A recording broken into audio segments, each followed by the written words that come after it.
Aller à l'école, écouter son professeur, faire des années d'université, acheter sa résidence principale et avoir un chien bien brossé, ça c'est exactement ce que la société veut que tu fasses. Et dans cette vidéo, je vais te partager pourquoi acheter ta résidence principale en premier investissement, c'est exactement ce que tu dois ne pas faire si tu souhaites avoir l'indépendance financière, plus voyager et profiter de tes proches. Donc accroche-toi bien car dans cette vidéo, je vais aller complètement à contre-courant, mais par contre, tu vas apprendre des choses peu de gens savent et tu vas pouvoir prendre des décisions que peu de personnes prennent également. Cependant, saviez-vous qu'acheter sa résidence principale est une des pires choses que vous pouvez faire si vous souhaitez avancer vers votre indépendance financière? Donc dans cette vidéo, j'ai décidé de vous faire un contenu qui va vous expliquer exactement ce que vous devez faire et ne pas faire par rapport à ce topic. C'est une vidéo qui va pas être super longue, mais j'aimerais que tu sois bien concentré sur ce que je vais te partager. Parce que la plupart des personnes sont propriétaires de leur résidence principale et la plupart des personnes souhaiteraient l'indépendance financière. Sauf que si tu as un t-shirt sur lequel il est mis que tu ne bois pas de vin, mais que tu bois du vin le soir, mais malheureusement, tu es hypocrite également. Parce que si tu souhaites plus de voyage, si tu souhaites plus d'indépendance financière, si tu souhaites plus de liberté, si tu souhaites plus de finances, mais qu'au final, tu ne fais rien pour avoir tout ça, mais en fait, tu es hypocrite. Donc écoute bien cette vidéo, je vais te partager comment est-ce que tu peux complètement changer ça. Le principe est simple. Quand tu achètes un bien immobilier, que ce soit ta résidence principale ou un bien d'investissement, tu crées une charge. Tu crées une charge de crédit. Donc imaginons que tu te fais plaisir, comme d'habitude, comme je l'ai dit dans l'introduction, tu achètes ta belle résidence principale, tu te fais un beau plaisir, tu as un beau CDI, tu es super content, alléluia, tu mets sur Facebook que tu as enfin un contrat de travail. Et bien qu'est-ce qui se passe? Tu vas acheter donc ta RP, tu vas être très content, tu vas aller à la banque va te prêter de l'argent. Mais ce qui se passe, c'est que tu vas te créer une charge. Imagine que tu te fais un plaisir, tu achètes un loft, tu achètes un bel appartement, 2-3 chambres, un beau balcon, etc.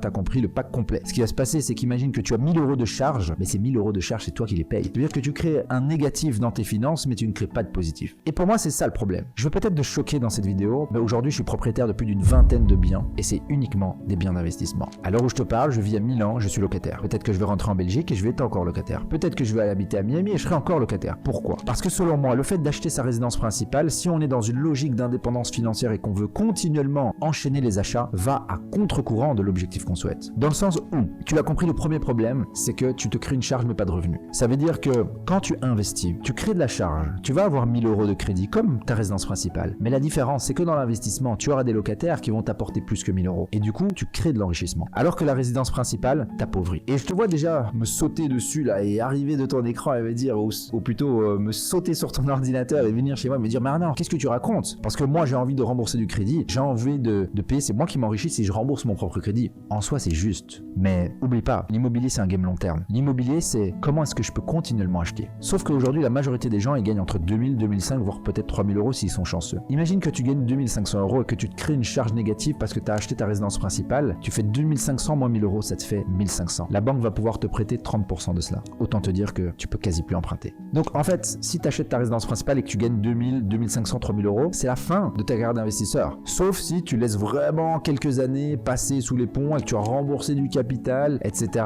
et que ta charge de crédit est pas énorme. Mais aujourd'hui, avec les taux d'intérêt et le prix de l'immobilier qui reste haut, acheter sa résidence principale, tu te tires directement une balle dans le pied. Donc ça, c'est le premier principe. Tu l'as compris. Je te conseille pas d'acheter ta résidence principale parce que tu vas te créer de la charge, mais tu vas pas te créer du revenu et du coup, tu ne pourras plus acheter parce que ta capacité d'emprunt ne sera tout simplement plus disponible. Le deuxième facteur, pourquoi est-ce que je te conseille pas d'acheter ta résidence principale? Je vais te donner mon exemple. J'ai ma femme, ma fiancée, vous savez, les femmes, elles ont toujours ce côté plutôt sécuritaire, etc.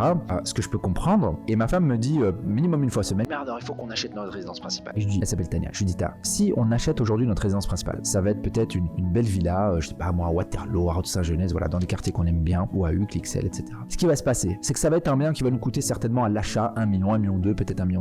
Mais pour utiliser les leviers bancaires qui vont nous permettre d'avoir l'accessibilité à ce bien-là, il va falloir ou bien mobiliser des garanties pour 200, 300, 400 000 €, ou bien mettre ces montants en cash. Et pour moi, c'est problématique, dans le sens où je mobilise des finances, où je mobilise des garanties pour des projets qui me rapportent zéro. Alors que moi, qu'est-ce que je fais? Ma vision des choses, c'est plutôt utiliser mon argent pour utiliser les leviers pour investir. Mes investissements me rapportent de l'argent de manière complètement passive, parce que mon parc immobilier est autonome, et grâce à cet argent, je me paye des locations qui sont encore mieux que le bien que j'aurais acheté. Je sais pas si tu as suivi, j'ai été assez vite, mais en gros, je te répète l'opération. Achète un bien d'investissement, ou plutôt achète des biens d'investissement, loue-les, utilise les leviers bancaires. Ce qui se passe, c'est que tes locataires vont te payer, tu auras un delta qui va se créer si tu es bon investisseur, donc tu auras du cash flow. Ce cash flow, imagine qu'il grandit au fur et à mesure de tes investissements. À un moment donné, tu as 1500, 2000, 2500, 3000, 4000 euros de cash flow, eh ben ça, tu le prends et tu te loues un super loft, un super penthouse, une super maison, peu importe. Mais cet argent, il te revient tous les mois sans que tu travailles. Et grâce à cette situation, tu vas surtout aussi pouvoir continuer d'acheter de l'immobilier parce que tu crées de la charge, mais tu crées du revenu. Et du coup, ta capacité d'emprunt reste tout le temps disponible et tu ne bloques pas des garanties pour des biens qui ne te rapportent pas d'argent. Donc c'est aussi simple que ça au final et c'est ma vision des choses. Je sais, elle peut aller complètement à contre-courant et de ce que tu penses, mais sur cette chaîne, ce que j'aimerais faire, au-delà de parler d'immobilier et t'aider à améliorer tes compétences et t'éduquer sur l'immobilier, c'est surtout te faire prendre conscience que ce que nous a proposé le système depuis qu'on existe, c'est-à-dire, comme je l'ai dit au début de cette vidéo, avoir un beau chien, avoir un CDI, avoir une chouette maison et travailler pour un autre de ses 25 à 67 ans, personnellement, c'est quelque chose qui n'a jamais été sexy pour moi et ça n'a jamais été un but. Moi, j'ai toujours voulu avoir une certaine liberté, une certaine abondance et tout simplement me sentir également épanoui en tant qu'humain. Je ne sais pas si vous regardez cette vidéo et que vous vous sentez bien dans votre activité, vous vous sentez épanoui, vous vous sentez une personne qui